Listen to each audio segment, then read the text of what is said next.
In the repetitive suburban landscape of West Houston, where indistinguishable townhouses stand alongside strip malls and warehouses, one building stands out unlike anything else. The Palace of the Golden Orbs, formerly called the Chong Sheng Holy Palace, is a never-completed temple slowly disintegrating in the Texas heat.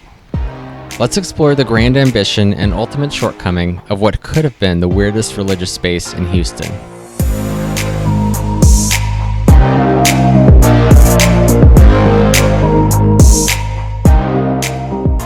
"35 years ago, a man known as Master Chong landed in Houston from Hong Kong, here to spread the word of Tien among the large Asian population on the city's west side.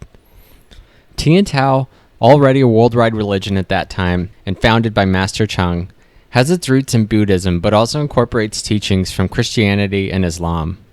In 1996, 10 years after Chong arrived in Houston, Tien's local membership had grown to over 2,000 people.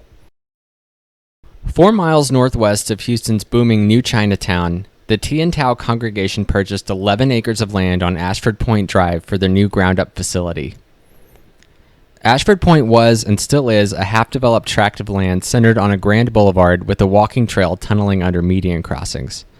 By the time Chong and the Taoists purchased the land, there was a patchwork of townhouse and apartment complexes across the subdivision. The congregation hired a local architect to lay out a complex of buildings centered on the grand and unusual 40,000 square foot main temple. The design was a tiered white building flanked by exterior stairs running all the way to the top level, and most notably, a 65-foot diameter gold geodesic sphere protruding high above the flat suburban landscape.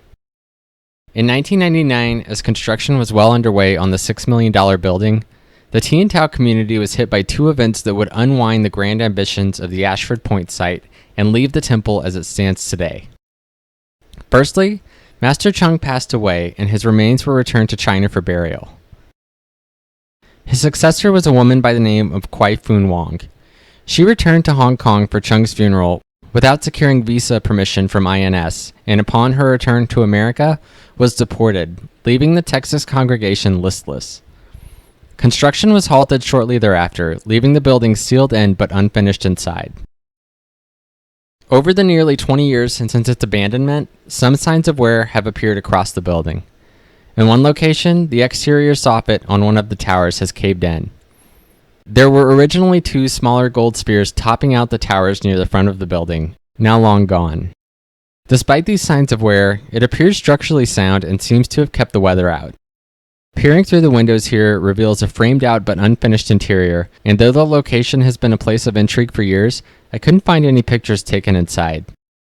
The design of the building was in itself break-in resistant, with few low windows, and sometime after abandonment, iron gates were added to every entrance and window within striking distance of the ground. There is currently no plan for what to do with the Chong Sheng Temple. The congregation still owns the building, and basic maintenance is being performed. The iron fence and gates keeping out trespassers are intact, the grass is being mowed regularly, and graffiti that pops up from time to time is painted over. For the last 20 years, it has been a standout oddity in a monotonous landscape, and even starred in a Solange Knowles music video in 2016. Whatever the future holds for Chong Sheng, it stands today as a sort of uninhabitable sculpture on a grand scale, drawing wonder and intrigue for the thousands that see it every day.